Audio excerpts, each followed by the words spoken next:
Muito bem, pessoal, estamos de volta mais numa live, na super live de terça-feira, com a presença ilustre aqui hoje de Felipe Ribeiro, um dos caras aí que entende muito de CRI, vai falar aí sobre esses acontecimentos aí do MXRF, ele que tomou frente aí, criou um grupo, levou bastante investidores, influencers, para dentro desse grupo para debater o assunto. Então, ninguém melhor do que o Felipe para colocar a gente atualizado. Mas vamos lá, cara. Quem que é o Felipe Ribeiro? Graduado em Administração de Empresas pela FEA USP. Por 2 anos trabalhou na Planeta Securitizadora. De lá foi para a gestão do Verita, muito conhecido aí do mercado, onde implementou diversos controles e automações. Já na RB Securitizadora foi head de estruturação. Em maio de 2021, assumiu como head de fundos imobiliários da Quatar. Possui Instagram, @FelipeFis, no qual faz posts educando as pessoas a investirem melhor em fundos imobiliários. É host do podcast Bate-Papo com Felipe Ribeiro, o único dedicado a fundos e securitização no Brasil. É professor no Clube FI do curso avançado de fundos imobiliários de CRI. É autor do livro Guia Definitivo para Entender Fundos Imobiliários de CRI, best-seller na Amazon, na área de investimentos imobiliários. É também colaborador na regulação e autorregulação de fundos imobiliários e CRIs através da Ambima e da CVM. Que currículo, hein? Estamos bem servidos hoje aqui na live, não estamos, Eduardo? Isso demonstra só uma coisa, que eu sou uma pessoa empolgada, né? Empolgada com o tema. Se isso significa coisa boa aí, né? As pessoas que dizem, mas que eu sou empolgado, isso eu falo. Que bacana. Sou empolgado com o assunto. Felipe, vamos direto ao assunto aí do MXRF. Se você puder colocar todos nós aqui do nosso canal aqui na mesma página, fazer um breve resumo aí, desde lá do como começou até onde estamos hoje. Se você puder aí fazer um resumão aí, seria muito bom. Vamos lá. Eu vou começar do começo, então, né? Em janeiro do ano passado, eu, o Diego Gonçalves, do Coelho Advogados, e o Baroni, junto com o Bassi, a gente fez uma live falando sobre o sistema de supervisão baseado em riscos da CVM. Esse sistema, ele tem um mandato bienal. Tá? E essa foi a primeira vez que os fundos imobiliários estavam, vamos dizer assim, na lupa, tá? Eu peguei todos desde que passou a existir esse sistema baseado em supervisão baseado em risco, desde o início, fiz todo o levantamento, e aí essa foi a primeira vez que os fundos imobiliários estavam em voga, né? E aí, adivinha qual que eram os dois principais focos? Eles estavam acompanhando todas as negociações de todos os CRIs, através de um convênio com a B3. Então, aí eles conseguem pegar giro entre fundos que são parceiros. E aí, 2 pontos especialmente ligados a valor justo, que é o que a gente está vendo agora, a discussão que a gente está vendo agora, né? Então, um estava pegando pelo ponto de vista da gestão e do administrador, como eles estavam usando o balanço, e do ponto de vista do auditor. Então, como que o auditor estava pegando o valor justo dos ativos. Então, assim, isso é uma coisa que iniciou em janeiro do ano passado através desse SBR. Em fevereiro foi criada a Superintendência de Securitização, que quem faz a superintendência disso é o Bruno de Freitas Gomes, que é justamente o voto técnico que culminou nessa decisão do colegiado. Tá? Certo. Essa conversa, né? Por que, vamos dizer assim, estourou na cara do MXRF, tá? Lá no sistema de supervisão baseado em riscos, eles têm um gráfico. Esse gráfico ele avalia o potencial de perigo e vamos dizer assim, o tamanho do estrago que faria, tá? Então, ele está falando do maior fundo, do número de cotistas, e que isso poderia potencialmente gerar um grande estrago no futuro, né, se tivesse algum problema realmente, né? Então, é óbvio, né, que foi um dos primeiros a serem analisados. Essas conversas, se eu não me engano, né, pelo que consta ali nos documentos, começaram em julho do ano passado. E aí diversas pessoas perguntaram por que o MXRF não soltou um fator relevante da primeira vez que a CVM bateu lá na porta dele, né? É muito simples. Pensa, uma pessoa que tenha filho, né? Que já tem idade para ir na escola e tem aquele caderninho de vai e volta da escola, né? A professora identifica algum problema na criança, alguma deficiência, seja de fala, seja de dicção, alguma coisa, e informa para os pais naquele caderninho. E até que seja feita uma análise por um profissional da área, eles não falam nada para a criança, porque não tem muito o que falar para a criança, né? E aí realmente identifica se é um problema, sei lá, de dicção, que vai ter que fazer fono. Eu passei por isso, tá? Então eu tive que fazer fono quando era criança. Mas você não fala nada para a criança até que seja definido que vai fazer fono e nem qual que é a frequência que vai estar fazendo isso. Então, é semelhante. A professora CVM identificou algum problema. Chegou para o pai, que é a gestora e a administradora, e falou, olha, parece que tem alguma coisa diferente aqui do que eu esperava que fosse. E essa conversa ela vai e volta. Até que realmente identifica-se alguma coisa. E quando identifica essa alguma coisa, aí se informa os cotistas, né? Informa-se o mercado. Então, de julho a dezembro, isso ficou indo e voltando, até que em dezembro teve essa decisão e o BTG ainda tentou alguns argumentos, até que chegou um momento que não foi mais possível, de tal maneira que isso se tornou público, se eu não me engano, na segunda-feira, ou na segunda-feira de noite. E aí isso começou a circular nos grupos, na terça-feira por volta do meio-dia, né? Alguns grupos, né? Uma pessoa enviando para outra de maneira mais discreta, tentando entender o que estava acontecendo. Então foi na terça-feira, porque terça-feira eu tive uma live com o Rodrigo Medeiros e eu fiz a live sem saber do caso. Isso aí. E aí o que aconteceu? Eu recebi esse link, eu já sabia do caso, eu não sabia qual era a decisão final da CVM, eu já sabia desse caso desde novembro. Entretanto, a gente não tinha aí uma visão do que aconteceria, né? Porque ainda estava acontecendo as coisas. E aí, quando veio esse link por volta do meio-dia ali para mim, a gente sentou para poder tentar entender e já começamos uma movimentação. E aí, das 2 até umas 3 eu tive uma reunião, e aí a partir das 3 até as 11 eu falei, sei lá, com umas 70 pessoas, 80 pessoas, tentando fazer uma interlocução com as diversas partes, criando grupos, né, para discussão do tema, e fiquei até mais ou menos uma meia-noite, 1h da manhã, gastando tempo com isso, né? Tentando entender o tamanho do estrago, assim, né, que poderia ser causado na indústria. E eu fui uma das pessoas, né, que sempre trouxe uma palavra de tranquilidade, de paz, de, calma, não é por aí, não é no desespero, mas a gente tem que dar o tom de preocupação, sim, né? Não é no desespero, mas também tem que dar o tom de preocupação. Então, e aí, por conta de eu estar lá na comissão temática de fundos imobiliários da Ambima, tem coisas que eu sei e que eu não posso dar publicidade. Porque se eu der publicidade, eu quebro o acordo de confidencialidade lá com o que temos, né? Por sermos participantes desse fórum. Então, dentro do possível, eu fiz uma movimentação pelo nível de preocupação que eu via dentro do comitê, né? E que foi o que eu fiz, né? Que se tornou público. Então, os posts, uma imagem do mercado destruído, de um prédio destruído, né? Então, assim, e que eu fui muito criticado por diversas pessoas, né? Por isso, e tudo bem, né? Faz parte do mercado a gente também saber chamar atenção para os momentos importantes, né? Tanto é que os próximos posts eu fiz prédios construídos, um sol, né? Então, para dar um tom de tranquilidade, mas naquele momento o tom era de seriedade, muito importante, né? Então a gente fez todo o possível justamente para poder dar transparência ao mercado, mas no tom correto.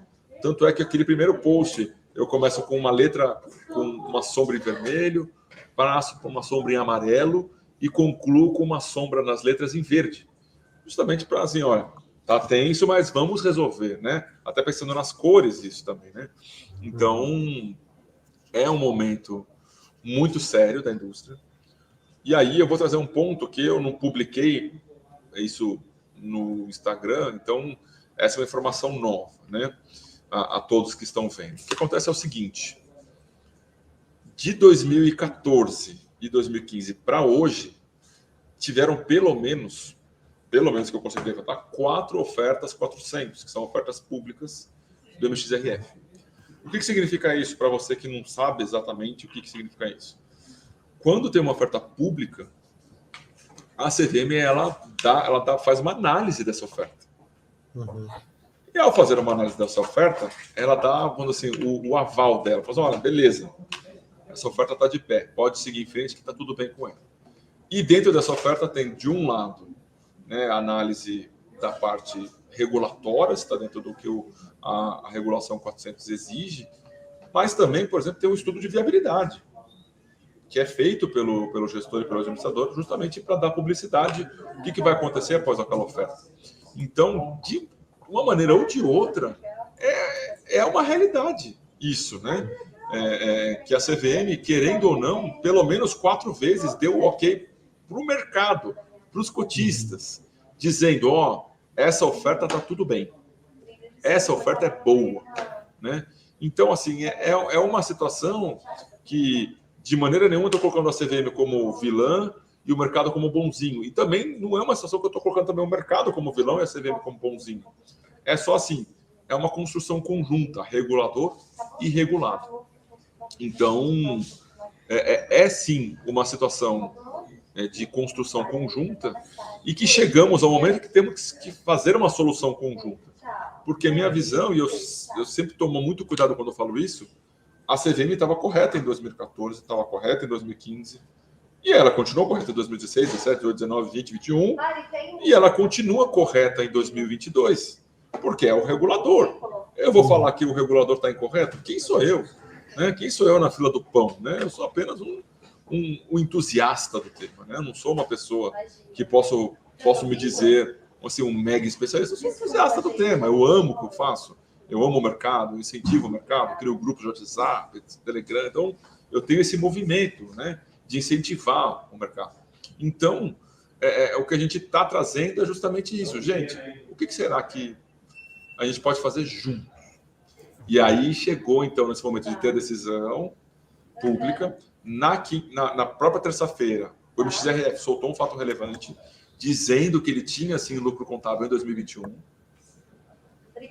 E aí, na quinta-feira, a CVM soltou um esclarecimento dizendo que, sim, poderia pegar todos os fundos que estivessem nas mesmas condições, ou seja, ela da decisão em si, ela não esclareceu muita coisa, mas ela disse, sim, que poderia expandir para os outros fundos, certo? E aí, no dia na sexta-feira, ao que eu consegui apurar, o BTG entrou com um pedido de efeitos suspensivos e a gente estava esperando aí esse efeito suspensivo acontecer. É uma informação, tá? A CVM normalmente demora, tem um tempo maior para poder dar vazão a esse efeito suspensivo. E hoje, né, e aí ontem, na reunião extraordinária do colegiado, eles trouxeram essa pauta do efeito suspensivo, justamente entendendo que tem um efeito muito grande no mercado. Porque tiveram dezenas de consultas, né? Que o Leandro sei que fez, o Eduardo imagino que também, eu também fiz, e sabemos que aproximadamente, que retornaram para mim, pelo menos 120 pessoas fizeram essa consulta para a CVM. E assim, acredito que eles nunca receberam tantas consultas ao mesmo tempo, né? Então, eles viram a pressão do mercado, teve aquela repercussão de todas as lives que tiveram ao longo desses dias. E então tiveram essa reunião extraordinária ontem e hoje foi dado publicidade, né, por volta das 9 da manhã, por volta das 8h30 da manhã, desse efeito suspensivo. E o que é esse efeito suspensivo? É só um pause. A decisão do colegiado em si, ela não foi suspensa. Uhum. Se você lê todos os motivos explicando o que está acontecendo ali, o que acontece é o seguinte, a gente tem justamente uma postergação por 15 dias até o BTG entrar com a sua solicitação de revisão da decisão do colegiado, falando o seguinte, olha, meus amigos, enquanto eu estou escrevendo esse pedido de revisão, tem que parar com os efeitos possíveis dessa decisão do colegiado. Então, justamente esperando o BTG, entre aspas, tá, escrever esse pedido de requisição, nada pode impactar, tá bom? Então, eu estou vendo aqui que o GG Costa tá falando que tem uma conversa alta por trás. É que eu estou no escritório, né? E são 6h45 da tarde. As pessoas estão trabalhando ainda, tá? Então, se estiver incomodando muito, eu dou um pausa aqui e aí o Leandro fala um pouco, tá? Não, tá de boa, tá dando para entender, Felipe. Tá, Felipe, para perguntar para você, você não acha que houve também um exagero, vou usar um pleonasmo, né? Mas houve um exagero do mercado e de todos os youtubers, influencers, em relação a essa questão? Ou você acha que não? Acho que a preocupação é grande mesmo. Eu tive essa sensação que o pessoal deu uma exagerada. Não é um problema assim pontual do MXRF somente, ou de mais meia dúzia de fundos. O que você tem a dizer sobre isso? Você acha que houve um exagero ou não? De fato, é um negócio complexo mesmo. Eu vou colocar a mão aqui para ver se melhora, tá? Então, assim, minha visão, tá? Minha visão da situação. Relaxa, Felipe, tá dando para ouvir. Tá dando para ouvir direito, sim. Beleza. Então, assim, minha visão, tá? Eu sou uma pessoa que na quinta-feira eu sentei para almoçar com a minha esposa e falei, Naomi, eu acho que eu talvez tenha exagerado na mão. E aí, o que eu fiz? Eu revi todos os meus posicionamentos, vi todos os vídeos que eu participei, todos os posts que eu fiz, tudo que eu comentei com as pessoas, todas as mensagens que eu mandei. E isso de tarde, por volta de umas 3 da tarde, eu identifiquei que sim, eu estava tendo o posicionamento correto, da minha parte, tá bom? E aí, assim, minha visão, e continua sendo a mesma visão, tá? Essa modificação muito brusca do que vinha sendo praticado pelo mercado para uma correção da CVM, isso sim é entre aspas, tá? A palavra que eu vou usar aqui, um cavalo de pau. Por que é um cavalo de pau? Porque muda muito o que estava sendo feito. E então, assim, isso é justamente um movimento que, na minha visão, impactaria grandemente os fundos imobiliários, principalmente os novos fundos imobiliários. E aí eu usei uma analogia no grupo que eu criei, no seguinte sentido. Uma vila de pescadores. E aí você tem os pescadores, os homens, que são os pescadores, e as mulheres, que são as rendeiras, né? Isso antigamente. Hoje, a realidade é outra. Mas, pegando esse exemplo da vila de pescadores, se aqueles pescadores e aquelas rendeiras não têm mais filhos, você não tem uma condição daquela vila progredir, daquela vila existir. Ou seja, não tem crianças que se tornarão adolescentes, que se tornarão adultos. Uma indústria na qual ela não tem inovação através de novos fundos entrantes e trazendo novas coisas, é uma indústria que está fadada a desaparecer. Então, por esse viés, isso também não falei em nenhum momento, né? Estou falando aqui publicamente pela primeira vez, uma indústria que não tem novos entrantes é uma indústria que ela está fadada a desaparecer. E a partir do momento que você inicia esse movimento de dificultar a entrada de novos players, você talvez postergue o desenvolvimento de uma indústria que já nos últimos 3 anos, né, é uma indústria crescente, certo? Então, assim, essa é a nossa visão, que isso pode sim impactar grandemente, e de toda maneira, se não impactar grandemente os que já existem, impacta os entrantes. Então, se impacta os entrantes, é uma indústria que ela tende a desaparecer. Não sei se em 10 anos, em 15, mas é uma indústria que ela para de se desenvolver em inovação, crescimento, quantidade de fundos, novos cotistas. Então, essa é um pouco da nossa visão aqui, tá? Assim, com relação a isso. E eu não acho, tá, que exageraram, tá? Eu acho que tiveram pessoas que falaram alguma coisa que não conheciam profundamente. O meu posicionamento sempre foi de calma, sorriso no rosto e vamos conversar para poder resolver, tá? Eu nunca mudei, tirando aquela imagem do prédio destruído que era para captar a atenção das pessoas. Se a pessoa lesse o primeiro post era calma, não acabar no Suíço. Segundo post, o que a gente pode fazer? Entendeu? Então, uma construção. E aqui estou eu, de novo, com calma, sorriso no rosto e vamos resolver. Fala, Eduardo. Eu tenho nas lives que a gente fez aqui, eu tinha sido muito crítico, né, em relação, acho que o que foi falado, né, sobre a situação atual do que aconteceu na MXRF. E aí eu tenho duas perguntas para fazer. E a primeira seria quais são as consequências do fundo em si, por ele ter realizado um prejuízo efetivo e não ter deixado de distribuir.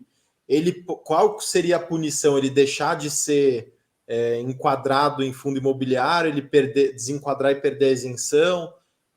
Quais seriam os problemas, se isso se provar o que a CVM alegou, e quem é o responsável diretamente por isso ter acontecido e a não ter... Porque você falou, né? O gestor lá, o administrador, aconteceu isso, e a própria CVM liberou algumas ofertas, mesmo estando nessa situação. Quem que seria o responsável? Seria a CVM e o pessoal que faz a administração, ou seria os investidores? Isso é muito difícil, né? Mas... Vamos lá, vamos fatiar, né? Então, a primeira pergunta que você fez, tá? Vamos dizer assim, né? Temos, e aí eu não me incluo nessa lista, mas temos pessoas muito inteligentes no mercado financeiro, como um todo, tá? E aí eu vejo dessa maneira o BTG, junto com a XP, se posicionou já pensando no final do mês. Eles soltaram um fato relevante, extremamente, vamos dizer assim, estratégico. E aí eles batem todos os pontos e no final eles falam. Inclusive, a gente já mostra para o mercado que temos lucro contábil acumulado, incluindo o ano de 2021. Então, de maneira nenhuma foi uma desobediência a uma decisão da CVM. Eles fizeram esse posicionamento estratégico. Foi ali, se você olhar aquele fato relevante, ele é basicamente um ensinamento de estratégia para o mercado. Como você se posicionar perante uma decisão da CVM, já pensando nos 2, 3 movimentos futuros do mercado, né? Então, eles soltaram um fato relevante específico falando sobre a decisão do colegiado e já incluindo que eles tinham lucro contábil em 2021. Por isso que eles distribuíram. Eu tenho claramente isso, porque imagina, o BTG é gigante, né? É um dos maiores administradores de fundos imobiliários do Brasil. Se não me engano, é o maior, inclusive. XP é uma das maiores assets e uma das maiores distribuidoras de fundos imobiliários do Brasil, né?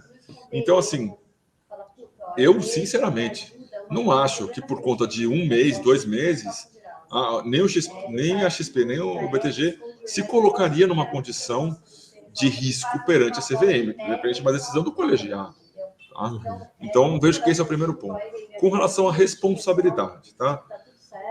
Os fundos de CRI, especialmente, né? E aí isso está lá no podcast que eu gravei com o Bruno Gomes, da CVM, está também na live que eu gravei com ele no dia 28/12, lá pelo canal do Clube FI. Ele foi sempre prático, ele sempre colocou que fundos de CRI tem que marcar contábil e tem que fazer PDD. E isso tem feito caixa, isso tem feito lucro contábil, tá tudo lá. Não é uma novidade. Esse posicionamento dele com relação ao fundo de CRI não é uma novidade, tá? Então, assim, se vocês ouvirem lá no Spotify, procura lá, Bruno Gomes, CVM, no Spotify tá lá, o episódio tá lá, tá claro o posicionamento dele, tá?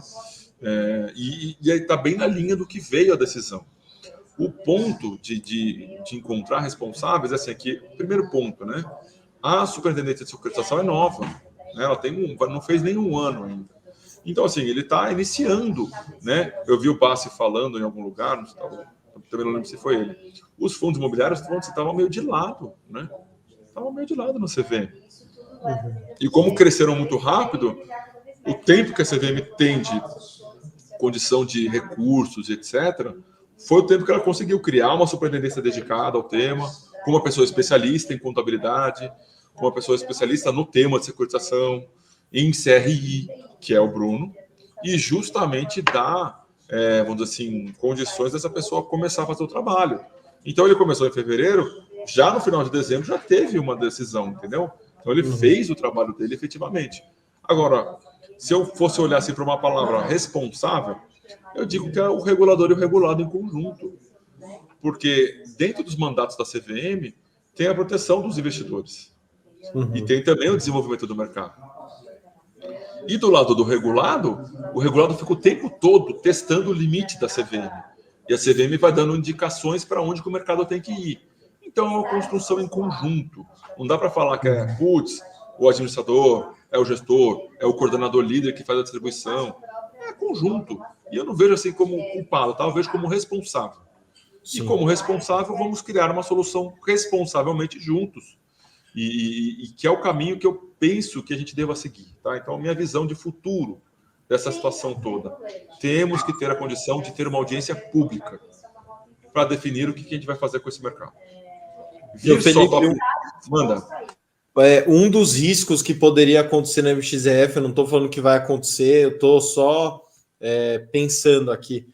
Qual seria se a CVM provasse que o fundo estava errado? Eu também não sei se estava, não sei se não estava, eu estou fazendo hipóteses. Qual seria a punição que vocês mais veem? Seria pagar retroativo o imposto porque estava desenquadrado ou seria mudar o regulamento? A CVM ela indica ali nos autos que não vai mexer nada para trás. Não vai mexer em balanço, não vai mexer em dividendos de rendimentos distribuídos. Tá? Então, assim, o que ela indica é daqui para frente, todos os fundos que tiverem prejuízo contábil, eles devem, né, indica que deve continuar a distribuição para poder manter a palavra da lei, porque teve lucro regime caixa, mas que tem que ser distribuído via amortização. Então, agora, como minha visão, tá? Não teve assim uma má fé, não teve uma fraude, isso não aconteceu. Isso não aconteceu, uma realidade, isso não aconteceu. O que teve o mercado tinha um entendimento como um todo, e esse entendimento do mercado como um todo, dado que a CVM não puniu quem fazia isso, é aquela coisa, né? Você está na sala com o professor, aí ele está dando uma aula, está falando algum assunto. Você fala alguma coisa dentro do assunto que ele está falando, se ele não te corrige, ele está dando aval porque você está falando. É a mesma coisa aqui. Então você está agindo no mercado. A CVM não te corrige, o mercado entende que está correto, por padrão. Então, é sim a palavra não vejo nem que é omissão. A palavra eu sei, não tinha condição e não tinha o foco nos fundos imobiliários, tá? Então, é uma situação muito complexa e que exige, portanto, uma solução muito complexa. Não adianta, né? Eu vejo tantas pessoas se posicionando. A CVM estava errada. A CVM estava correta. Essa é uma posição muito rasa do ponto de vista da solução final. Porque se ela estava errada, se ela está correta, ela também estava correta o ano passado. E no outro, quando ela deu o ok para as ofertas 400 do MXRF. Então, se ela estava correta há 3 anos atrás, está correta hoje? Peraí, tem alguma coisa que está estranho, né? Porque uma CVM há 3 anos atrás falou uma coisa e uma CVM falando hoje que está falando outra, aparentemente, né? Então, só falar isso, né? Correta e errada, ou boa e ruim, ou malvada com os cotistas, não leva a lugar nenhum, né? Porque a gente precisa justamente aprofundar o questionamento, aprofundar a complexidade do tema, que é muito mais complexo do que correto e errado, entendeu? Ô, Felipe, eu vou trazer um caso aqui que já tem tempo, já tem aí uns 3 anos, 4 anos, do MFI. Não sei se você conhece esse fundo imobiliário de desenvolvimento. E, na ocasião, a CVM fiscalizando proibiu o MFI de negociar depois de pedir alguns documentos e tal. O que estava acontecendo, assim, para ser bem raso aqui, tá? O MFI comprava um terreno, para fazer ali o loteamento, e logo em seguida pedia a reavaliação daquele terreno, e era reavaliado muito para cima. E daí fazia o tal do lucro contábil, e ele tinha essa margem para poder distribuir isso, né? Alegando que isso era um lucro gerado ali pela contabilidade. E isso era feito, enfim, eu não sei como que era feito, mas alguns dizem que entrava muitas emissões e tal, e girava aquele dinheiro ali da própria emissão, e a CVM proibiu, meio que foi em cima daquilo ali, viu que estava errado, pediu os balanços, os documentos e tudo, chegou a suspender a negociação e aconteceu dessa forma. Ou seja, ela coibiu uma avaliação para cima. Eu sei que é um fundo de desenvolvimento, eu não sei se tem uma outra pegada diferente do CRI, né? Mas o que você vê nisso? E também quero trazer também a questão do que o Baroni fala muito, né? Do Galeria, do Edgar, que foi reavaliado para baixo, aí fazendo ao contrário, né? Ele ia ficar 1 milhão de anos aí, modo de falar, sem distribuir. Assim, não seria mais simples do que a gente possa, essa confusão toda, não seria assim, não, marcação mercado fica de lado e o que corre aqui no caixa aqui distribui, o que entrou saiu e toca o barco. Você não acha que seria tão simples assim ou não é? Vamos fatiar o boi de novo, né? Então, primeiro vamos falar do mérito, tá? Nos autos do mérito, né? E aí, quando eu digo que eu sou uma pessoa entusiasmada, é porque eu sou entusiasmado mesmo. Eu fui ler lá o que estava escrito lá, né? E eu não tive acesso ao NOD, que ele teve acesso a todas as páginas do processo, mas o que estava público no site da CVM, eu li, tá? Ali, se você vê, começa por um lado e quando a CVM vai se aprofundando, ela vai encontrando mais coisas. Então, começa pela taxa de entrada no fundo, que, se eu não me engano, na última emissão era R$10 para a pessoa entrar no fundo, fora o custo de distribuição. Então, era tipo, da oferta para o que a pessoa ia ficar no dia D+1, depois que ela entrasse, era tipo R$14 de diferença. Então, isso chamou muita atenção. Um detalhe importante que poucas pessoas lembram, e aí demonstra o poder do cotista, é que foi uma denúncia de uma pessoa física que iniciou todo esse procedimento. Tá? Então, foi uma pessoa física que fez uma denúncia, um CPF, solicitou um esclarecimento para a CVM do que estava acontecendo sobre aquele fundo. Isso é muito importante e poucas pessoas se lembram disso. Então, você, cotista, tem muito poder, sim. A CVM lê o seu e-mail, sim, e ela vai querer entender o que você está perguntando. Então, esse é um ponto muitíssimo importante que as pessoas esquecem. Terceiro ponto. O gestor, ele falou em diversas lives coisas que não condizem com o que está escrito na lei. Então, só para lembrar, né? A 8668, ela é uma lei que pegou o espírito dos REITs e trouxe para o Brasil. E quando ela trouxe o espírito para o Brasil, ela trouxe algumas coisas diferentes do que acontecem lá. Lá tem personalidade jurídica, aqui não tem. Lá tinha o papel, sim, de um gestor, e quando eles trouxeram para a lei, não se fala de gestor na 8668, fala de diversas coisas. De gestor não fala. Fala do administrador. Então, assim, quando o gestor do MFI ele falava que ele fazia o que está descrito na lei como papel do administrador. Então, foram somando-se coisas que, inclusive, nos autos estão os links das lives que ele falou aquilo, indicando qual que era a minutagem que ele falava aquilo que ele estava falando. Então, é um assunto muito, muito, muito sério, né? Então, assim, que tem que se tomar um cuidado, tá? E aí, a Planner, que era administradora no fundo, passou a dar diversas voltas de retornos para a CVM. E chegou um momento que acontecia? Isso está nos autos, tá? Não estou falando aqui de fofoca do mercado, nada, tá? Estou falando aqui o que aconteceu, tá? A CVM pediu uma coisa, dava uma semana, duas, a administradora não dava o retorno.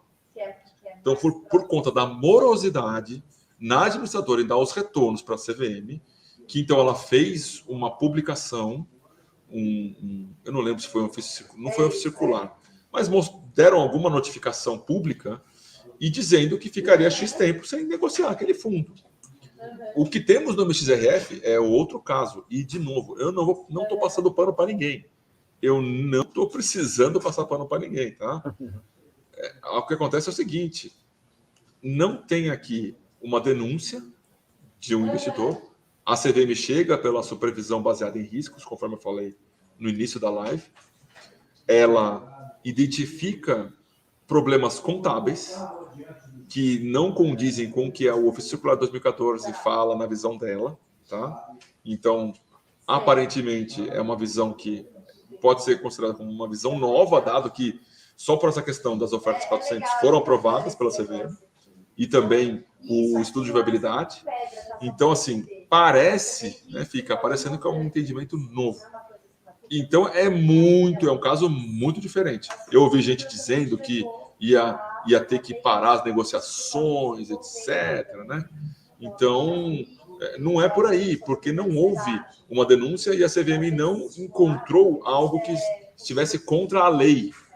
O que ela encontrou foi sobre a parte normativa e divergências de entendimento. E aí a gente vai para o segundo exemplo, né? Aí eu dou um exemplo assim, né? Estou dando um exemplo assim. Imagina um prédio no centro do Rio. Isso. Não vou dar nomes, né? Um prédio no centro do Rio que há 10 anos, 15 anos, valeu 100 milhões no momento da compra. E aí aqui não é o que eu acredito, é o que eu vejo que a CVM está entendendo, tá? É a minha visão do que a CVM está falando. No primeiro ano, você tem uma diminuição no valor patrimonial, no valor do prédio, de 5 milhões. Mas os contratos de locação que estão lá dentro têm 3 anos. Então, isso não afeta as rendas daquele ano. No segundo ano, tem novamente uma redução de 5 milhões. Ou seja, ele valia 100, já está no segundo ano, já está valendo 10, 90, tem uma perda de 10. No terceiro ano, ele vai para 85. Mas como o contrato são de 3 anos, não muda nada. E aí a gente vai para o quarto ano. O que vai acontecer no quarto ano?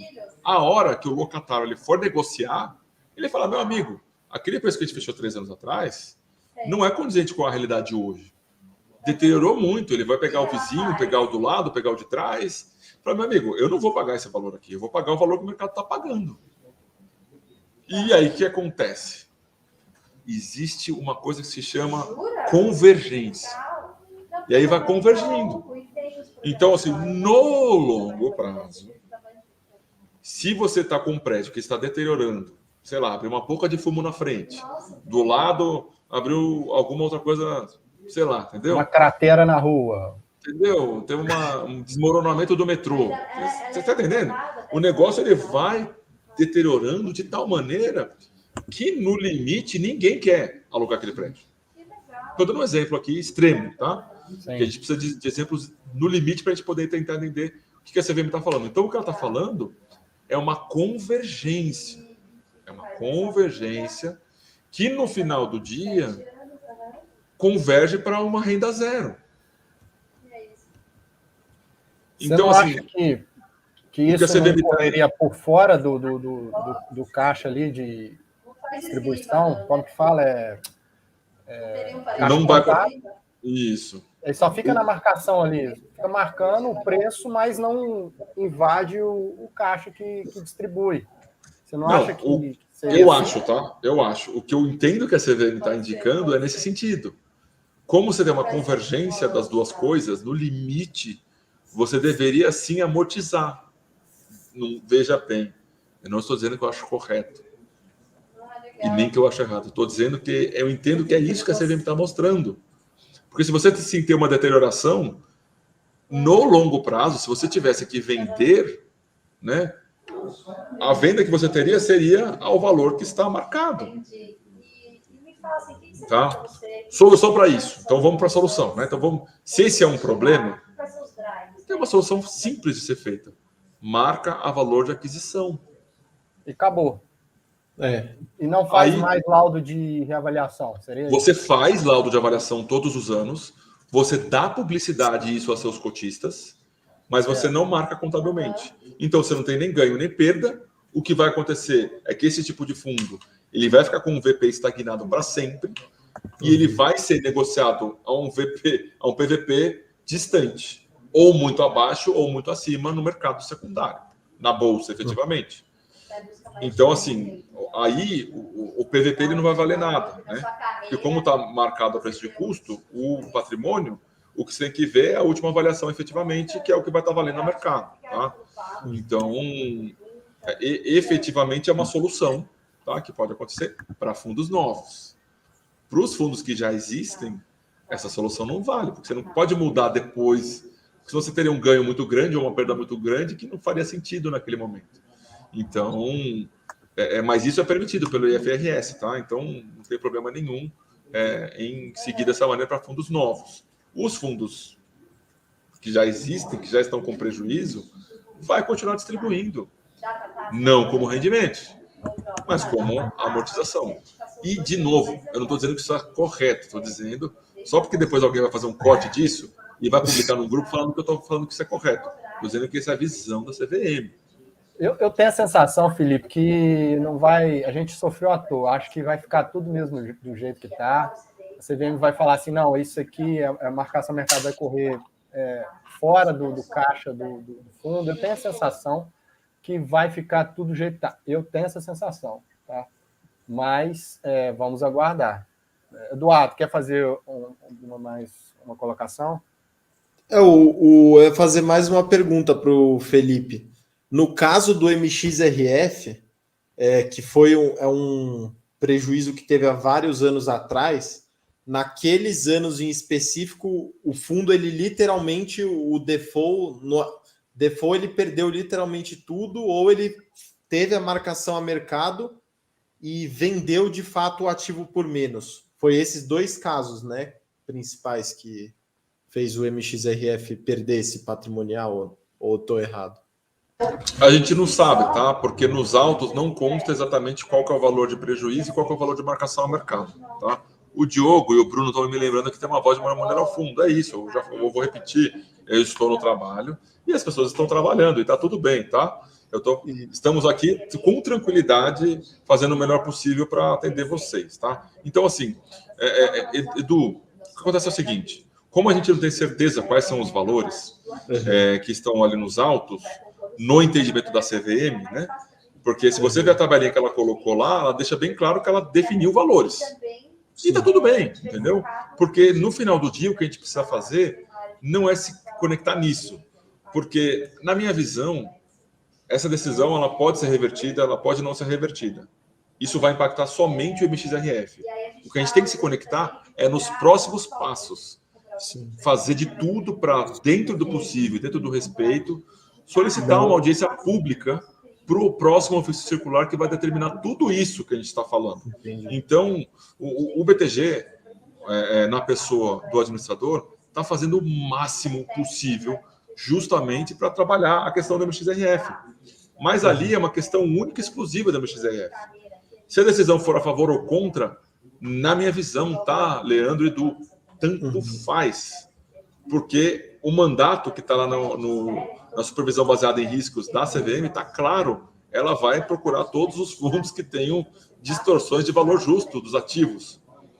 E o entendimento da área técnica está muito claro também. Não adianta a gente brigar muito com a área técnica, porque ela está com uma visão objetiva e clara. A se ver que, né, no podcast lá do ano passado, na live que fez no dia 28/12, ele tem uma visão muito objetiva e clara. Não estou dizendo que é correta, tá bom? Mas é a visão da área técnica. E também não estou dizendo que está errado, tá? Então, assim, a gente tem que, sim, ter a preocupação de influenciar o ofício circular que sairá baseado na decisão. Mas, baseado na decisão e podendo haver uma audiência pública, abre-se para poder ouvir o mercado. E a CVM, ela mostrar que ela tem interesse em escutar o mercado e dar, sim, essa possibilidade dos efeitos suspensivos dessa decisão, mostra interesse da CVM, tá? Vamos pegar aqui algumas perguntas para privilegiar aqui o pessoal que segue a gente. O Antônio Carlos coloca aqui: vocês não acreditam que agora as avaliações a mercado ou as marcações a mercado sem liquidez serão extremamente benevolentes para gerar resultados positivos e evitar problemas? E eu ouvi o pessoal falando no grupo, né, que vai surgir um novo tipo de empresa, né, uma empresa que vai ser de algum gestor e que ele vai sair prestando serviço para todo mundo no mercado. É o que eu digo, tá? O mercado, o Baroni fala muito isso, né? A autorregulação do mercado, né? Então, assim, pode ser que exista esse tipo de novo de empresa e pode ser que não, entendeu? Não vou cravar na pedra, entendeu? Não vou cravar na pedra. Se desconsiderarmos a marcação mercado, a maioria extrema aí, vamos dizer, dos fundos imobiliários, não vai ter problema se desconsiderar essa marcação mercado. Você concorda comigo? Se você já chegou a ver foi muito comentado o balanço ali os números do XPLG, que ele faz essa distinção, né? Separa ali e tal. Você acha que não seria um exemplo para regularizar tudo, normalizar tudo e resolver a situação de vez? Sabe, Lê, eu tô dizendo no grupo que a gente tem lá, eu falei, tanto faz o que eu acho. O que importa é o que a CVM acha, principalmente a área técnica.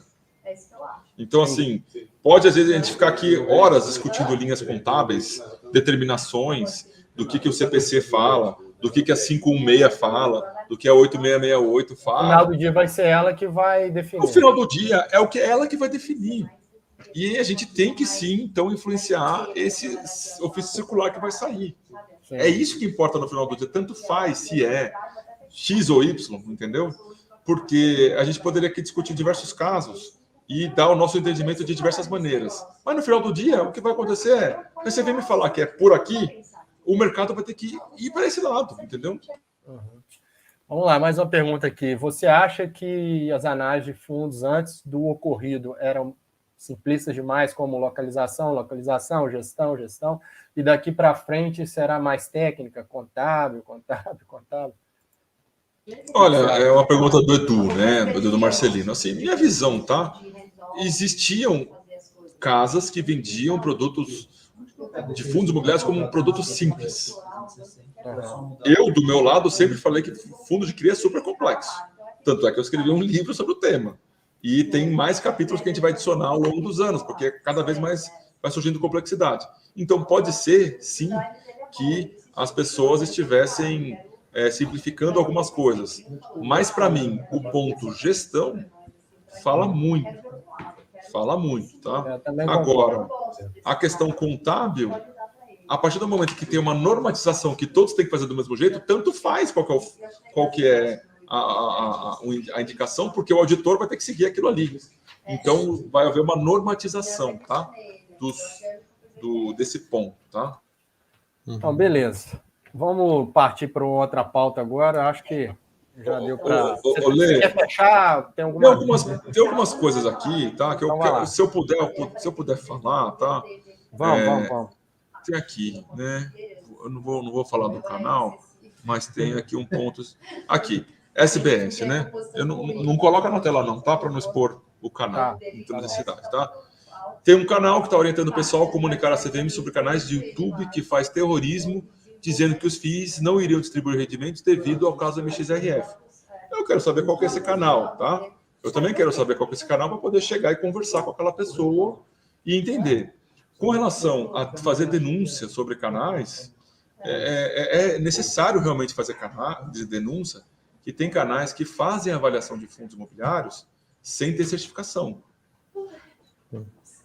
Fazem análise, fazem indicação de compra e venda, fala em vídeo para comprar fundo, sim, para votar numa possível assembleia, fala para comprar, sim, para poder chamar um assunto numa assembleia, sendo que nem poderia, porque a assembleia já foi chamada, então não consegue mudar o assunto da assembleia. Então, assim, é necessário, concordo, que é necessário, sim, os cotistas, conforme eu falei. O caso da Amérito surgiu de uma denúncia de um cotista. Então, faça o papel de vocês como donos dos fundos imobiliários, defendam os seus interesses. Então, se tem algum influencer que está dando indicação de compra ou venda de fundos imobiliários, denuncie. Porque se ele está fazendo isso, ele está descumprindo com a norma. Então, que comece por esses, entendeu? E aí, se está falando para fazer denúncia do canal, começa por esses que não têm autorização para falar sobre fundos e estão fazendo indicações de compra ou venda. Entendeu? Então, assim, eu estou de acordo. Tem que realmente fazer denúncia, tá? Tem que fazer e está certinho. É isso aí. A gente sempre deixa claro aqui, né, Edu? Aqui a gente Exato. Não tem recomendação de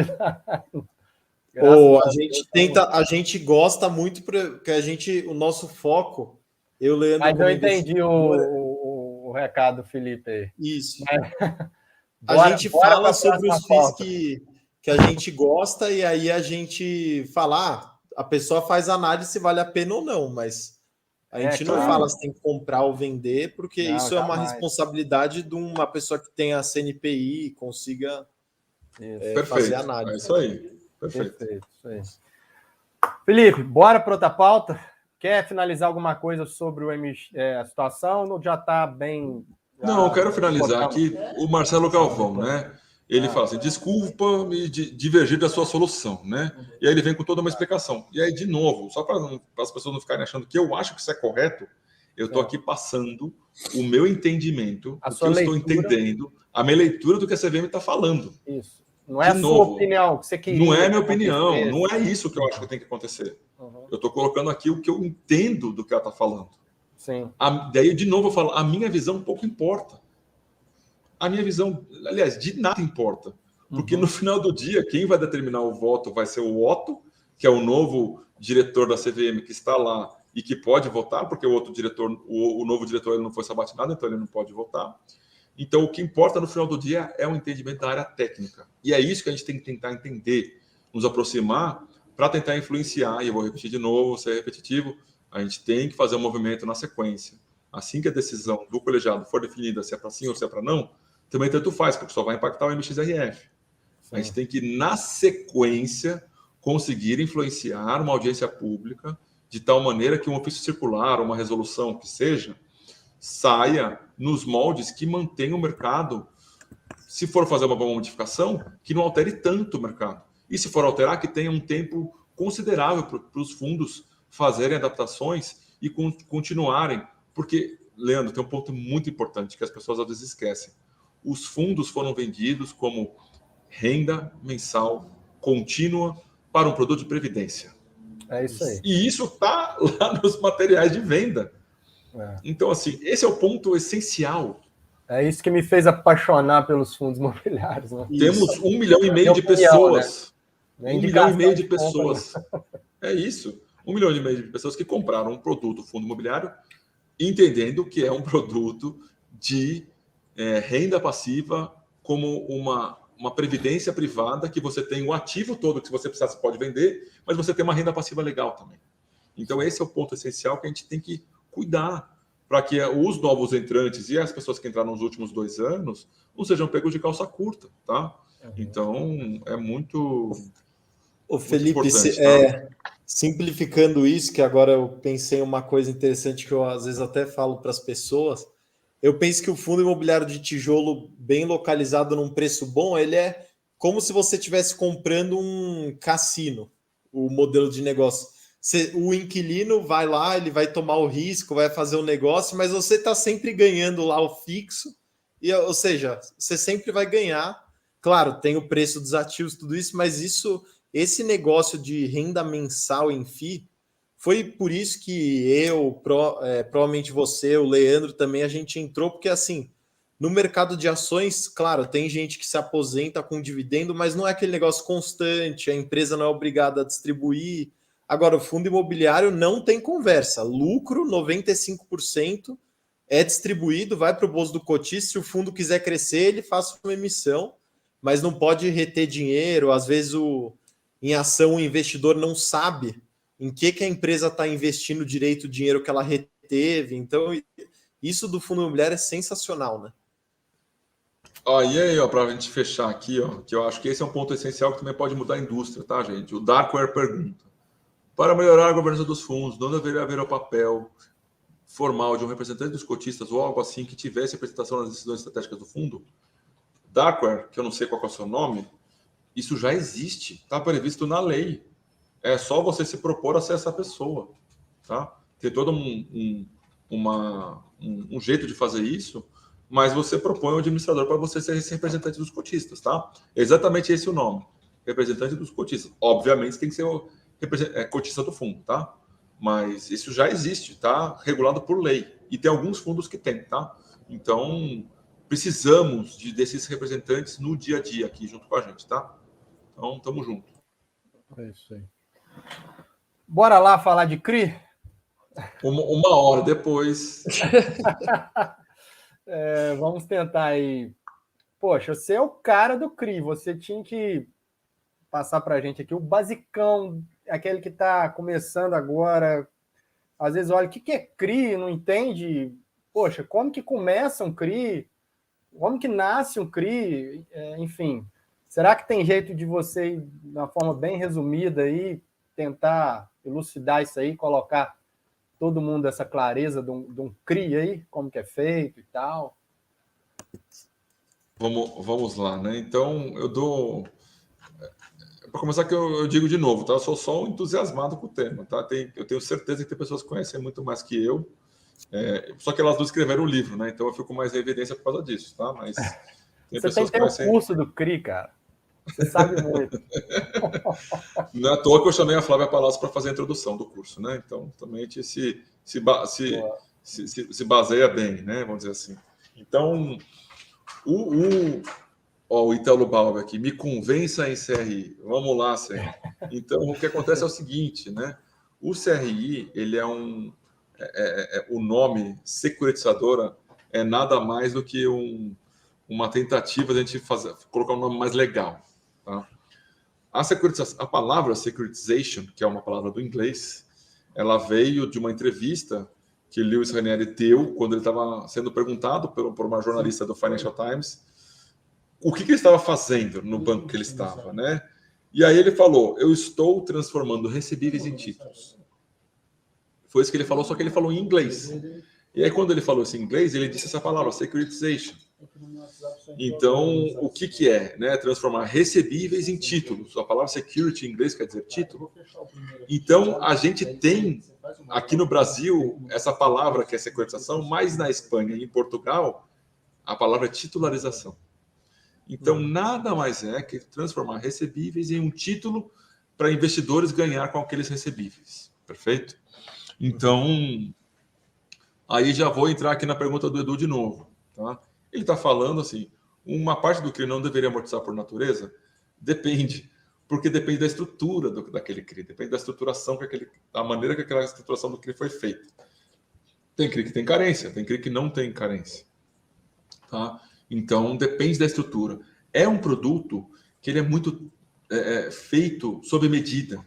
É um trabalho, eu brinco, que é um trabalho de alfaiate. Então, é tudo pano, agulha e linha. Mas cada corpo tem uma medida, cada pessoa anda de um jeito. Então, tem que ser feito sob medida. E sim, a gente está buscando uma maneira no mercado de fazer uma padronização para ficar mais fácil de encontrar essa estruturação. Então, qual que é o documento que ele é o equivalente ao RG, o CPF e a certidão de nascimento do CRI? Se chama termo de securitização. Ele engloba outros documentos dentro dele, cita outros documentos, mas é o documento que agrega, é o documento que une todos esses documentos e faz com que a securitização aconteça. Então, eu vou dar um exemplo para simplificar, tá bom? Ó, o Emerson fez uma pergunta. Em que site posso encontrar informação sobre um CRI específico? Tem um site que está lá no nosso site, que chama Quataimob, Monitor de CRI. Se você procurar por esses termos no Google, provavelmente vai ser um dos primeiros resultados, e lá a gente disponibiliza, por volta de todo dia 10 de cada mês, as informações da base do mês anterior. Então, lá tem diversas informações, e isso é uma informação pública. E se você quiser receber essa base mês a mês, é só você se cadastrar no nosso mailing list que está lá, beleza?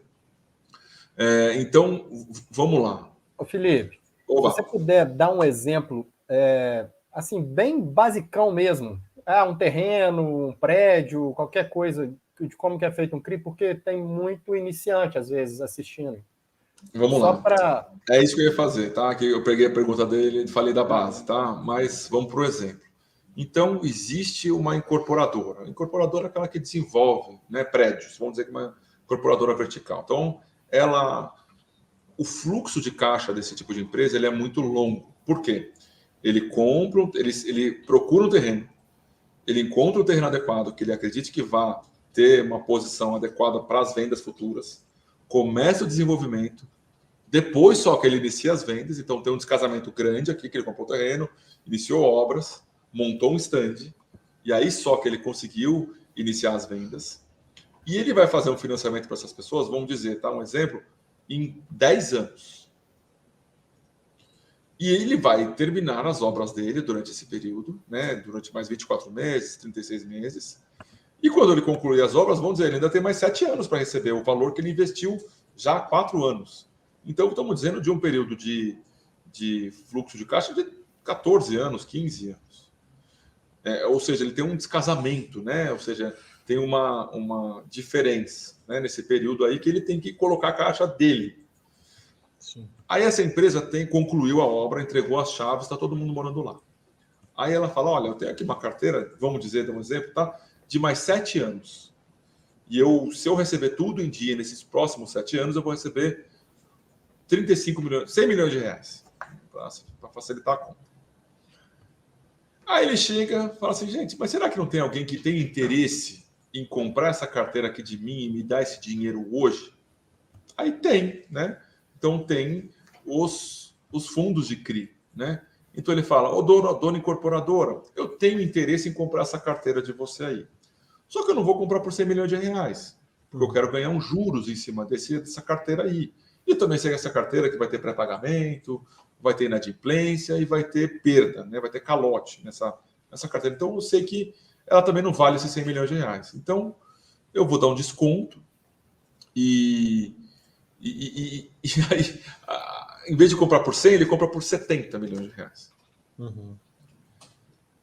E o que é esse comprar? E aí a gente entra na securitização. Então a securitizadora, ela recebe todos esses recebíveis, ela pega esses recebíveis, transforma em mini títulos, que são as CCIs.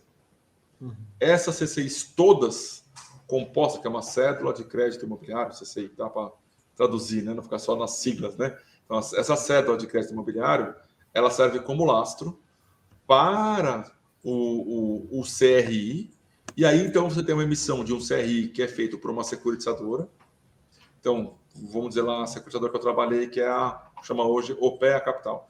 Então, sai no nome dela. Então, a emissão é a primeira emissão, 34ª série da OPEA, que tem como lastro todos aqueles recebíveis que estavam dentro daquela incorporadora.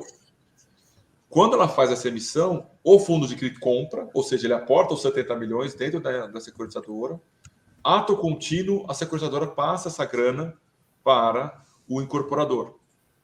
E ao longo dos anos, a securitizadora recebe aqueles pagamentos daquelas pessoas e passa para os investidores. Tá? Então, a gente tem, assim, um nível de complexidade grande. Tá? É um tema complexo. E ele pode se tornar cada vez mais complexo conforme a gente vai aprofundando dentro do tema. Então, a gente não falou aqui que essa carteira ela tem uma atualização monetária, que pode ser PCA ou pode ser IGPM. A gente não falou aqui que tem um cálculo estatístico que olha para o nível de pré-pagamento, que olha para o nível de atraso, que olha para o nível de perda, e que isso tudo é considerado numa estruturação. Tá?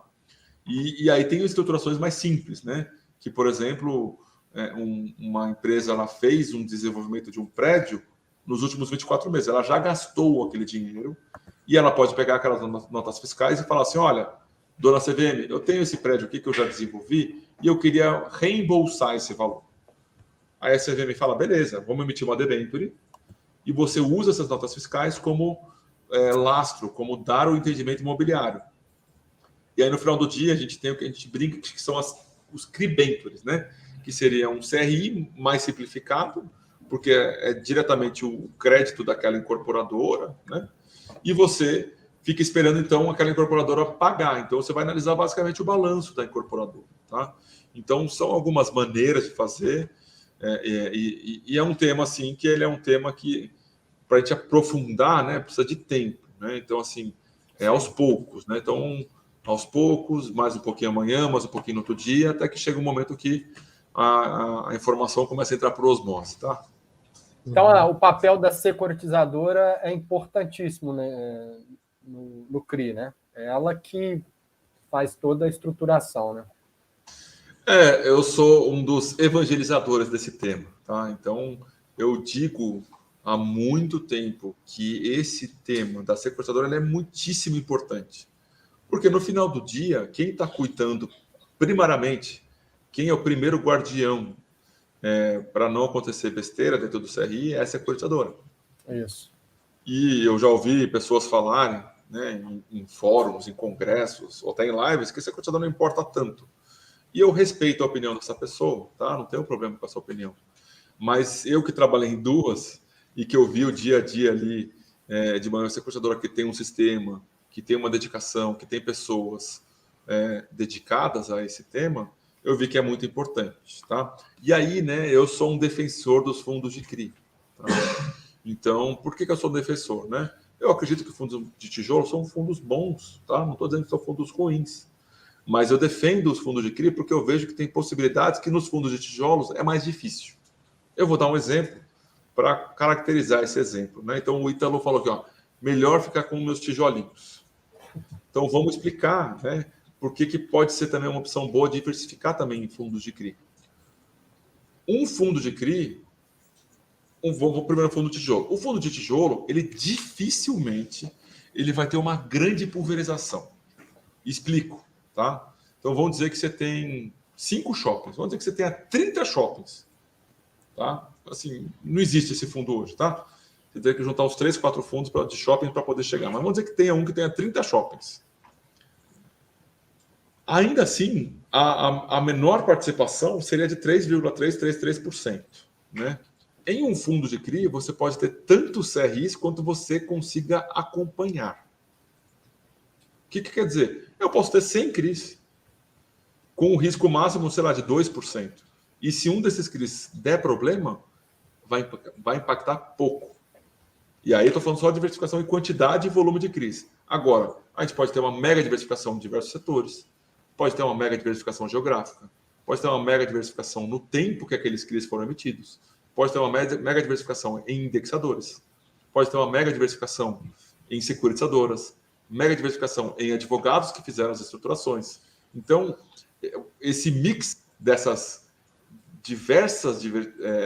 dessas várias diversificações, eles vão compondo porque a gente viu no ano de 2020 e 2021. Foi um ano difícil para todo mundo? Foi. Quem foram os fundos que sofreram menos? Os fundos de CRI. Por que foram os fundos que sofreram menos? Porque não estavam altamente concentrados em alguns riscos. Tá? Então, é uma visão minha, e por isso que eu defendo os fundos de CRI, porque existe a possibilidade do alto nível de diversificação. São todos os fundos que fazem isso? Não. Alguns fazem. Tá? Então, esse é meu ponto. Tem que também olhar se está sendo realizada aquela diversificação. Tá? Uhum. Tem algumas perguntas aqui. Eduardo, você quer fazer alguma pergunta? Vamos lá, tenho 2 perguntas de CRI que eu tenho mesmo como pessoa a pergunta, e aí você vai conseguir me ajudar a responder. O Felipe, como é que funciona isso? Você falou que é muito específico, né? Mas como é que funciona a questão da garantia do CRI? Existem CRIs que a garantia seria um fiador, um banco, ou você recebe um percentual do seu valor financeiro nos imóveis? Como é que funciona essa questão de fiduciária, tudo isso nos CRIs? Se o CRI não é pago, contabilizar, isso é muito difícil, mas se ele não é pago, o fundo ele vai executar a incorporadora ou a construtora, e ela vai pegar um percentual, né, normalmente, sobre o valor da dívida. Vamos lá, você tocou num ponto importante, tá? Então, existem operações e operações, né? Uhum. Estruturações e estruturações, e formalização de garantias e formalização de garantias. Né? Tem vários poréns e vários e-si, né? Uhum. Então, vamos lá. Tá? O primeiro ponto é a alienação fiduciária. Inclusive, eu fiz 2 podcasts tratando basicamente só desse tema, com 2 advogados, tá? Ela é um instrumento muito, muito, muito importante, porque ela permite que, sem passar por processo judicial, eu execute uma garantia que o devedor, de boa fé, me deu para aquela operação. Tá. Tá? Então, assim, tá em alienação fiduciária, não vai passar por execução judicial. Ele vai diretamente para o credor. Você só chega no cartório e fala para o cartorário: senhor, alienação fiduciária, notifiquei o cara, ele não me pagou faz 90 dias. Estou executando. É meu imóvel. E aí a gente entra para o segundo ponto, que é o loan to value, que é o valor do empréstimo sobre o valor do imóvel. Por que isso é importante? Normalmente, o credor, no momento de estresse, ele quer receber o dinheiro. E ele vai vender pelo valor que tiver o primeiro comprador. Ele vai queimar. Não é nem que vai queimar, é porque, do ponto de vista dele, se ele ficar esperando muito, vai ter que pagar IPTU, aí vai ter que fazer uma reforma, aí tem que pintar, aí tem que colocar alguma coisa lá na frente para colocar um guardinha lá para não invadir o prédio. Estou dando exemplos, né? Reais, tá? E aí, puta, às vezes é um apartamento, né? Tem que pagar um condomínio. Tá? Então, assim, é complexo e começa a gerar custo. Por isso que quanto antes ele conseguir se livrar daquele imóvel, melhor. E é por isso que o LTV, que é o valor do empréstimo sobre o imóvel, ele é tão importante. Justamente porque no momento que deu estresse, quanto menor for essa proporção, mais o credor tem condição de jogar mercado para poder ganhar o dinheiro suficiente. Quanto mais baixo o LTV, melhor não é isso, Felipe? É isso. Quanto menor, então vamos dizer, você tem um imóvel de 100, que o empréstimo é de 100. Você tem um incentivo de X daquele devedor pagar. Se o imóvel vale 100 e a dívida vale 110, o devedor ele tem um incentivo a deixar de pagar aquela dívida e deixar o credor levar o imóvel. Se tem um imóvel que vale 100 e a dívida é de 10, você tem um alto incentivo ao devedor pagar aquela dívida, porque ele vai perder tudo que ele já pagou, né? Ele vai perder por muito pouco um valor grande de imóvel. Então, é uma questão muito importante, e é por isso que quando mostra-se nos relatórios gerenciais dos fundos o LTV dos CRIs, é um número que é importante ser visto, tá? Porque ele vai determinar qual que é o incentivo que aquele devedor tem de pagar aquela dívida. E qual que é a margem de segurança que o credor tem caso dê estresse no momento de venda. Eu respondi sua pergunta, Edu? Eu não sei se eu respondi sua pergunta. Não, entendi que... E fiança bancária é muito raro fazer. Não,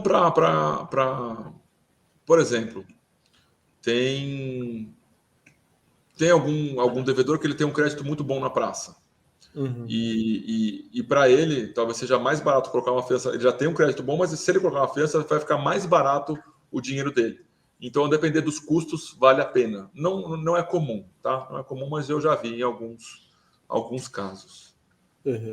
Show. 100% respondida. Boa. Olha lá. A informação de default do CRI é binário, quebrou, tipo assim, tudo ou nada, ou pode ser acompanhado?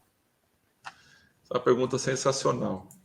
Quando eu comecei em renda fixa, lá no Banco Caixa Geral, o que eu ouvia era isso, assim, sabe? Renda fixa é binário. Quebrou ou não quebrou? Você não tem um meio do caminho, tá? As operações estruturadas, elas permitem você ter uma execução e um nível de garantias que você possa, primeiro, evitar que esse momento seja binário, né? Então, um exemplo, você pode ter recebíveis que você vá acompanhando e que vão pagando a sua dívida e que você consegue ver esses recebíveis diminuindo, ou seja, você consegue se antever, né? Você consegue se preparar para aquele momento que chegue do problema. Por isso que a palavra em crédito é acompanhamento, né? A Quatá, que é onde eu estou trabalhando, nos últimos 14, 13 anos de existência, passou aqui nos FDICs aproximadamente 15 bilhões de recebíveis, né, nos fundos de investimento de direitos creditórios, e teve uma perda de 0,2%. Isso é muito significativo. A capacidade de análise e acompanhamento do crédito demonstra um conhecimento específico e que dificulta uma perda.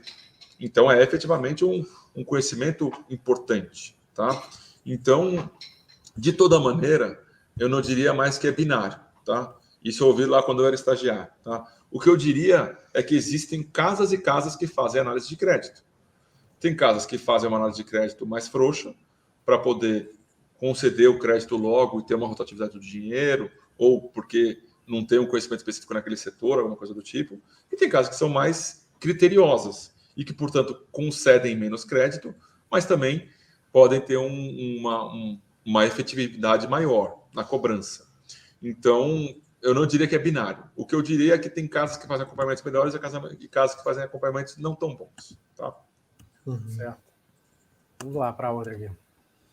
Fundos imobiliários podem comprar parcelas de um CRI, ou seja, mais de um fundo pode ser proprietário de um pedaço de um CRI? Vamos lá, pode sim, tá? Então, os CRIs, eles fazem normalmente emissões, por exemplo, tá, de 80 mil quantidades. Essas 80 mil quantidades podem ser compradas 40 mil por um credor, 20 mil quantidades por outro e 20 mil quantidades por outros. Tá? Então, não são parcelas, são quantidades da emissão que foram feitas que podem ser compradas por exemplo, você vê diversos CRIs, que são os mesmos CRIs em diversos fundos. Então, eles são, entre aspas, né? Não vou nem falar sócio porque não é equity, eles são credores em conjunto daquela oferta, daquela emissão, daquele devedor específico. Tá?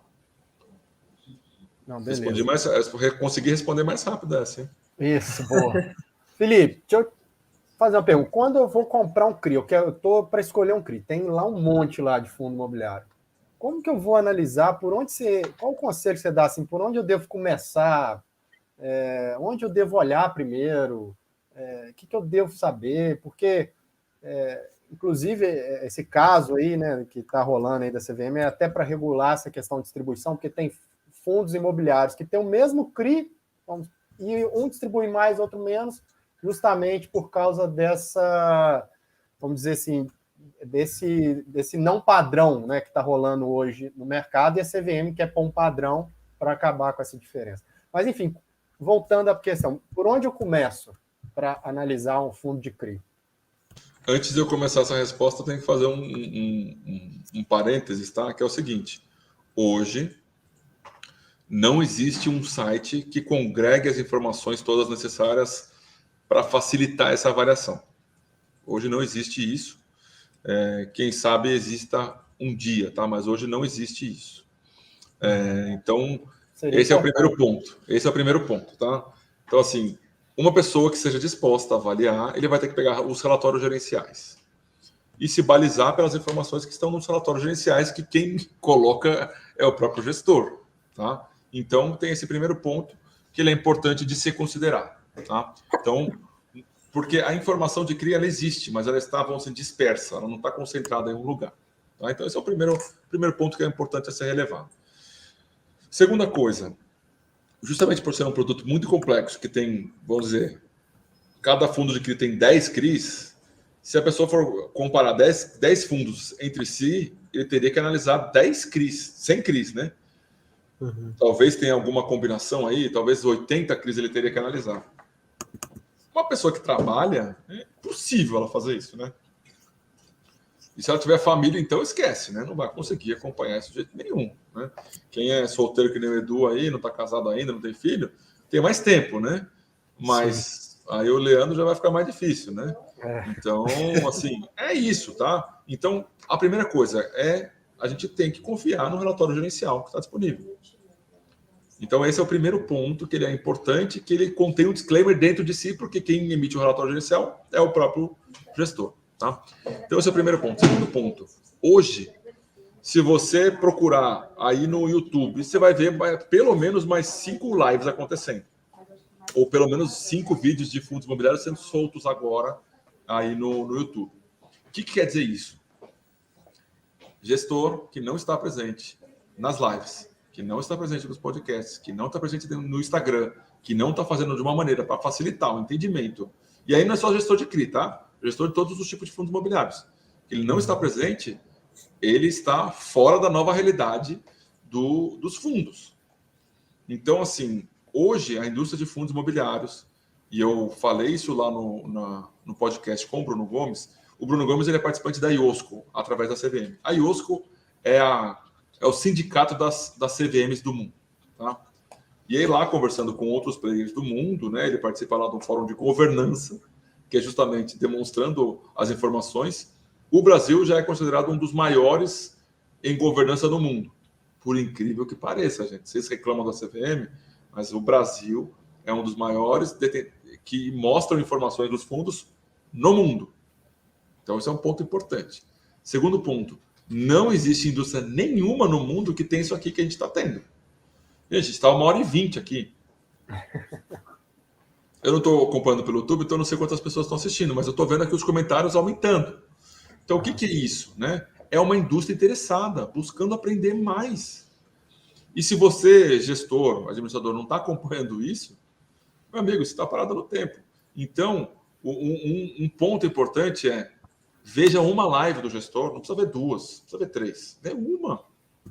Vê o que ele fala, como que ele conversa com você, vê o relatório gerencial, vê o que ele está falando e vê se condiz com o que está acontecendo ao longo do tempo. É mais fácil a gente ir por essa linha, porque o tanto de informação que ele está disponível a dar para você é o tanto de informação que ele vai dar se der estresse.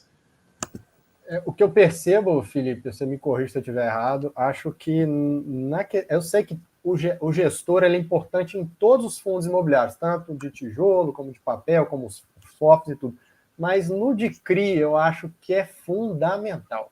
Você ter um cara que é bom ali, sabe? Isso, eu escolho os meus FIIs de CRI olhando para a gestão.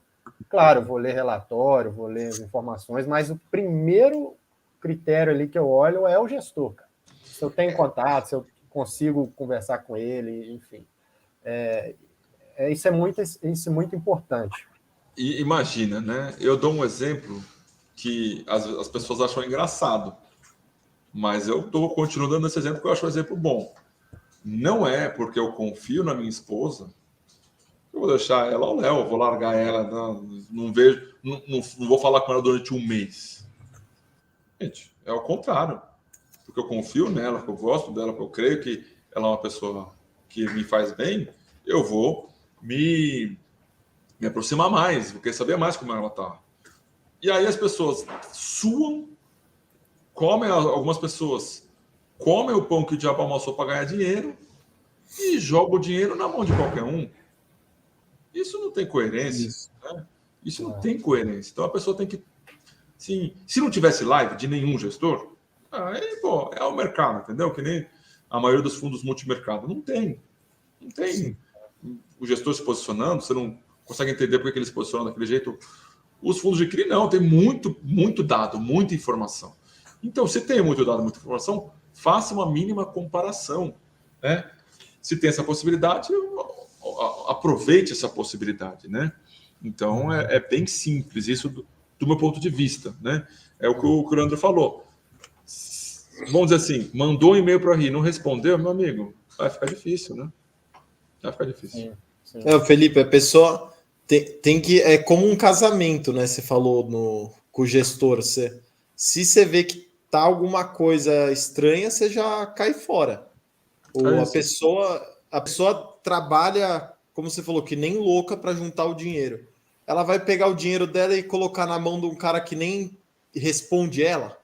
Ninguém faria isso num casamento. Você casa com uma pessoa, aí você liga para sua mulher, ela não te responde, some por 2 semanas, depois fala, não, é que eu tava cansado e não respondi. Não tem isso daí. É isso aí, perfeito. Boa, acho que deu para divertir bastante aí. Mais uma vez o assunto do MXRF, o Felipe veio trazer as atualizações.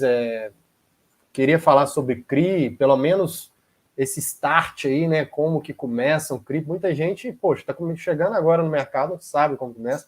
O Felipe, você tem como você veio do Verita, né?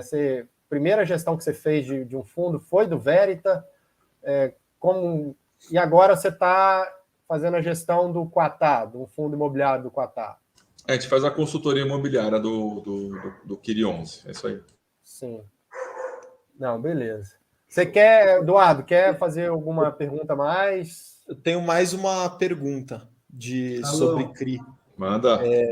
O que você falaria para uma pessoa, por exemplo, entre comprar um CRI do meu banco, que ele está recomendando lá, falando IPCA mais 6, IPCA mais 6 e pouco, ou ele colocar num FDIC, ou ele colocar num FID CRI. Qual seria o benefício do FID CRI sobre esses outros dois instrumentos? Vamos lá, tá? Acho que assim, a primeira coisa, né, é que a gente tem que ter algum nível de confiança nos profissionais que estão nos cercando. Então, se você tem um profissional que você acredita que ele está fazendo um serviço adequado para você, você deveria confiar no que ele está te indicando, tá? Agora, se você não confia, então aí a gente vai para essa segunda parte da pergunta, tá? Então, qual que é o meu ponto de vista, tá? Assim, o fundo de CRI, ele não é a solução do mundo. Não é. Você tem que diversificar. Você tem que entender que, de repente, pode vir uma CVM e prejudicar aquele fundo. Imagina uma pessoa. Eu recebi uma mensagem de uma pessoa, tá? Ela tinha 100 mil investido no MXRF. Estava desesperada. E ela colocou recentemente. Então, ela estava desesperada. Conversei um pouco com ela, né? Então, assim, não é adequado você concentrar. Isso independente de onde você vai investir. Agora, vamos dizer, a pessoa já tem investimento, já está diversificado, e aí ela quer olhar para comparar um FDIC, um fundo de CRI ou um CRI. Então, a começo de conversa não é uma comparação adequada. São produtos completamente diferentes. O CRI é uma renda fixa, o fundo imobiliário normalmente ele é um fundo listado em bolsa, e o FDIC é um fundo que normalmente é um fundo aberto com possibilidade de você resgatar suas cotas talvez em 90 dias. Então, tem um tempo de liquidez aí. Então, são produtos completamente diferentes. O que eu diria é, normalmente, os CRIs que são indicados pelo banco são CRIs com um risco corporativo mais óbvio, né? Então, vamos dizer, sei lá, Petrobras e Shopping Iguatemi, um risco que as pessoas já conhecem, né? Assim, ainda que eu não conheça o balanço da empresa, eles bate o nome, ele já sabe o que é aquela empresa, né? Sim. Então, só que vai ter uma rentabilidade menor também, tá? Então, vai ser o que o título do governo paga menos alguma coisa ou mais alguma coisa, mas pouca diferença do título do governo, tá? O FDIC, por exemplo, eu dei os exemplos aqui da FDIC da Qatar, né? Então, assim, vai depender da gestão também, mas aí você tem que falar com a RI, entender, pedir, porque não são informações públicas pela natureza do produto, porque não é um produto que está na bolsa, né? E o fundo de CRI, esse eu sou o defensor, né? Porque você tem que, entendendo que a gestão é uma gestão legal, você pode sim se aprofundar e ver que tem benefício ali, né? Benefício pelo conhecimento do gestor, o que o gestor está falando, o que ele escreve na carta do gestor, o que ele fez no mês seguinte. E aí você vê a consequência do que ele está falando com o que ele está fazendo. Tá? E aí eu queria aproveitar aqui, já tem uma pergunta do Marcelo, né? Além da avaliação do gestor, qual que é o próximo passo? Né? Então, uma pessoa que queira se aprofundar e entender um pouco mais, o que eu recomendo, né? Já tem acho que 21 episódios do meu podcast. Então, assim, você tem um dia inteiro ouvindo podcasts, você não vai conseguir ouvir todos, né? Tem as lives que eu participo, lá no meu canal do YouTube, são acho que 32 ou 33 vídeos que eu já participei. Então, também tem muito material para ele ir buscando entender por ali. Tem o livro, né? Que, deixa eu pegar aqui. Espera aí.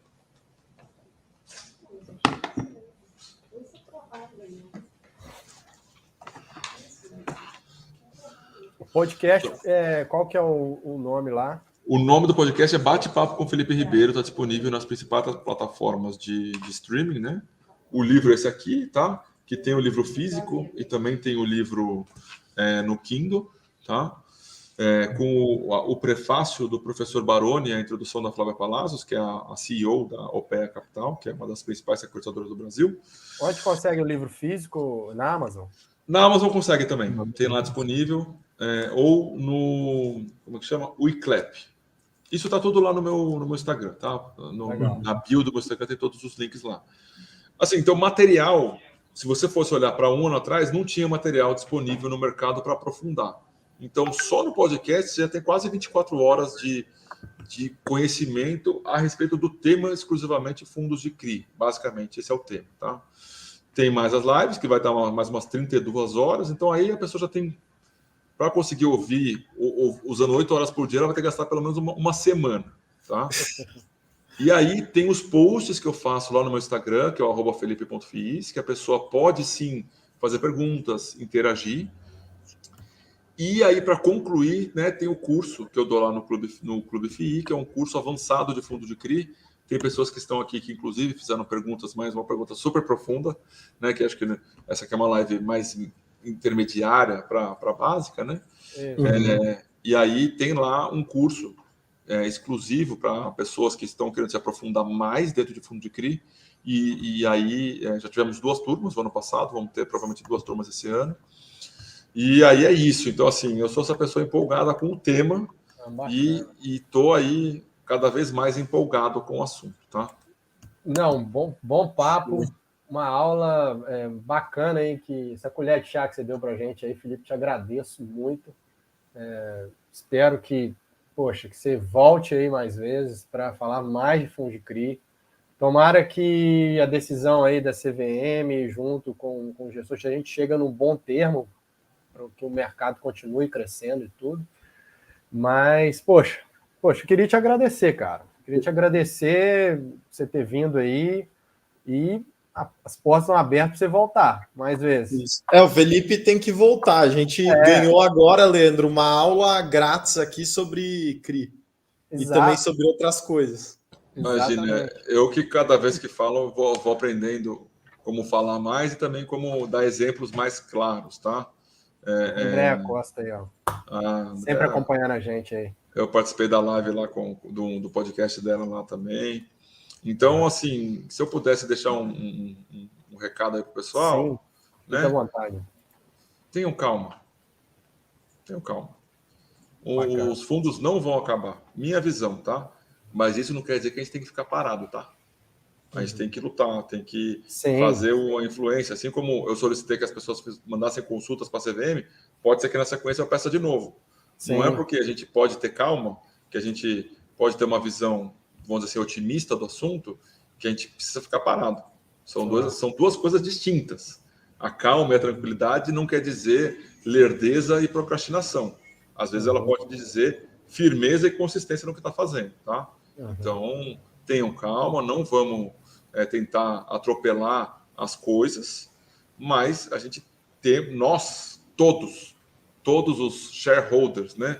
Aliás, todos os stakeholders dessa indústria, administrador, gestor, cotista, influencer, casa de research, todos nós temos um objetivo, que é permanecer essa indústria que a gente gosta tanto e que a gente entende tanto que pode beneficiar o futuro, né? Não só meu, não só seu, mas de diversas pessoas, tá?